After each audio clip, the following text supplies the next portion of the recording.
Hi hello everyone welcome back to VINA Studies. இந்த வீடியோவில் நம்ம கொஷின் நம்பர் 1.7 பார்க்க போகிறோம். அதாவது யூனிட்ஸ் அண்ட் மெஷர்மெண்ட்ஸோட புக் பேக் கொஷின்ஸ் பார்த்துட்டு இருக்கோம். 1.6 வரைக்கும் கம்ப்ளீட் பண்ணிட்டு இப்போ 1.7 பார்க்க போகிறோம். ஸோ டேரெக்டாக கொஷின் போயிடலாம். ஸோ அது நோட்ஸ் எழுதி வச்சிருக்கேன், அதையும் பார்த்துக்கலாம். So first student measures the thickness of a human hair. Okay, ஒரு நம்மளுடைய ஹியூமன் ஹேர் எடுத்து அதனுடைய திக்னஸை மெஷர் பண்ணுறாங்க. ஓகேவா? So by looking at it through a microscope of magnification 100. So first of all microscope எப்படி இருக்கும்னா இந்த மாதிரி தான் இருக்கும். ஓகே, இப்போ இதில் என்ன பண்ணிடுவாங்கன்னா இந்த இடத்துல ஆப்ஜெக்டை வச்சுட்டு ஆப்ஜெக்டில் இருந்து ஆப்ஜெக்டை நல்லா ஜூம் பண்ணி பார்ப்பாங்க. சம்டைம்ஸ் அது 24 டைம்ஸ் இது வந்து இந்த மைக்ரோஸ்கோப் அமேசான்லேருந்து பார்த்து எடுத்த இமேஜ் அது. அதில் என்ன போட்டிருக்கான், இது வந்து 25 டைம்ஸ் மல்டிப்ளை பண்ணும், இது 100 டைம்ஸ் 240 டைம்ஸ் மல்டிப்ளை பண்ணும், 2400 டைம்ஸ் வரைக்கும் மல்டிப்ளை பண்ணும். ஆனால் நம்மளுக்கு கொடுத்துருக்க மைக்ரோஸ்கோப்போட மேக்னிஃபிகேஷன் என்னென்னா 100 டைம்ஸ் தான் மல்டிப்ளை பண்ணும்.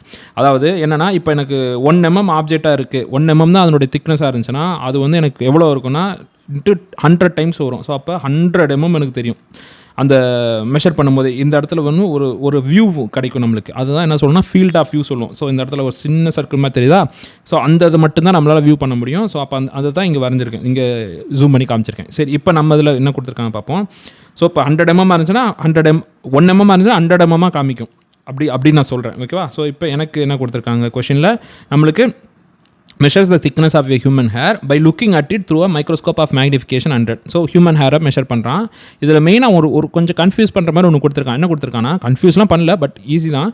he makes 20 observations and finds the average width of the hair in the field of view. நான் சொன்ன பார்த்தீங்கன்னா ஃபீல்ட் ஆஃப் வியூ, இந்த இதுதான் ஃபீல்ட் ஆஃப் வியூ. நம்ம எதை பார்க்குறோமோ அந்த ஒரே ஒரு சின்னதாக அதை தான் மெஷர் பண்ண முடியும், அதை தான் ஃபீல்ட் ஆஃப் வியூ அப்படிங்கிறோம்.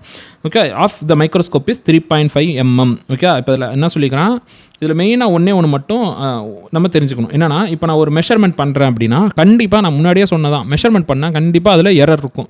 ஸோ அதனால தான் நம்ம மினிமமாக ஒரு 5 மெஷர்மெண்ட்ஸ் பண்ண சொல்கிறாங்க. இப்போ இதில் என்ன பண்ணுறான்னா, அவன் 20 டைம்ஸ் மெஷர்மெண்ட் பண்ணுறான்.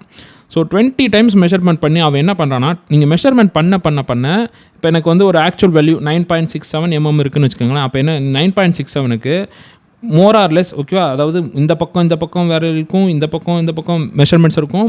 ஓகே, அதாவது 9.67 எக்ஸாக்டாக வராது, ட்ரூ வேல்யூ இருக்காது. அப்போ என்ன பண்ணுவேன், எனக்கு முன்ன பின்ன வருதா, அப்போ நான் என்ன பண்ணுவேன், எல்லாத்தையும் எடுத்து அதனுடைய ஆவரேஜ் வேல்யூ கண்டுபிடிச்சி அந்த ஆவரேஜ் வேல்யூ தான் நான் என்ன சொல்லுவேன்னா ட்ரூ வேல்யூன்னு நான் சொல்லுவேன். ஓகே, ஸோ அப்போ என்ன பண்ணுறான், அதே மாதிரி என்ன பண்ணிக்கானா 20 டைம்ஸ் மெஷர் பண்ணுறான். 20 டைம்ஸ் மெஷர் பண்ணி 20 ரீடிங்ஸ்க்கும் ஆவரேஜ் வேல்யூ எடுத்து அதனுடைய ட்ரூ வேல்யூவாக அவன் என்ன சொல்கிறான்னா, ஸோ இந்த கேஸில் 9.67 டெலீட் பண்ணிடுறேன். ஸோ கன்ஃபியூஸ் பண்ண வேணாம். ஓகே, இப்போ இந்த ட்ரூ வேல்யூ என்ன சொல்கிறான்னா, so which is given as எவ்வளோ கொடுத்துருக்கான், விச் இஸ் 3.5 mmன்னு கொடுத்துருக்கான். அதுவும் என்ன வேல்யூவா, அவன் வியூ பண்ணுற இமேஜோட வேல்யூ தான், அதாவது 100 டைம்ஸ் மேக்னிஃபை பண்ண வேல்யூ தான் 3.5 mm கொடுத்துருக்கான். இப்போ இதுக்கு ஒரு ஜென்ரலாக அவங்க அடுத்து என்ன கேட்குறாங்க, so what is the estimate on the thickness of hair. அப்போ ஆக்சுவலான திக்னஸ் ஆஃப் ஹேர் என்னன்னு கேட்குறான். அப்போ ஃபீல்ட் ஆஃப் வியூவில் பார்க்கும்போது அதனுடைய திக்னஸ் 3.5 mmன்னு அவனுக்கு வருது, அதாவது இந்த ஃபீல்ட் ஆஃப் வியூவில். அப்போ ஆக்சுவலாக ஹேரோட திக்னஸ் எவ்வளோ அப்படின்னு கேட்குறாங்க. ஸோ ஃபஸ்ட்டு என்னென்னா 2 இது வச்சுக்கலாம். ஸோ இதுக்கு ஈஸியான எழுதுறது அப்சர்வ்ட் இமேஜ். ஓகே, இப்போ என்ன பண்ணுவோம், நம்ம ஃபீல்ட் ஆஃப் வியூவில் பார்த்த இமேஜ் ஒன்று இருக்கா, இது வந்து எப்படி இருக்குன்னா, இப்போ நான் வந்து என்னோட 100 டைம்ஸ் மேக்னிஃபிகேஷன் சொன்னால், ஸோ அப்போ magnification into actual width of the ஏர்.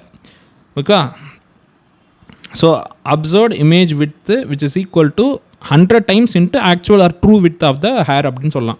இப்போ இது வந்து 100ன்னு போட்டிருந்தேன். ஸோ ஜென்ரலாக என்ன பண்ணோன்னா, it is a magnification factor அப்படின்னு சொல்லுவோம், இல்லை மேக்னிஃபிகேஷன் ஃபேக்டர், இல்லை மேக்னிஃபிகேஷன் ரேஷியோ, ஏதோ ஒன்று வச்சுக்கோங்க.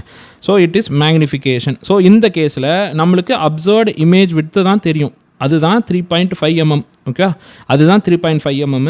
Magnification ratio 100 mm. ஸோ அப்போ ஆக்சுவல் விட்த்து தான் நம்மளுக்கு தெரியாது, அதுதான் அவங்க கேட்குறாங்க. ஸோ அப்போ ஈஸி தான். ஸோ இதில் அப்படியே போட்டால் முடிஞ்சு. ஸோ அப்போ ஆக்சுவல் விட்த்து, ஸோ ஆக்சுவல் விட்த்தை நான் வெறுமனே டபிள்யூன்னு எழுதிக்கிறேன். So actual width is equal to W is equal to 3.5 divided by 100.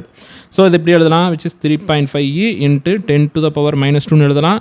Okay, இது வந்து 3.5 mm டிவைட் பை 100. ஸோ அப்போ 3.5 இன்ட்டு 10⁻²2 mm. ஸோ இப்படியும் எழுதி முடிச்சிடலாம், முடிஞ்சு போச்சு. இவ்வளோதான் செம்மை, அவ்வளோதான்.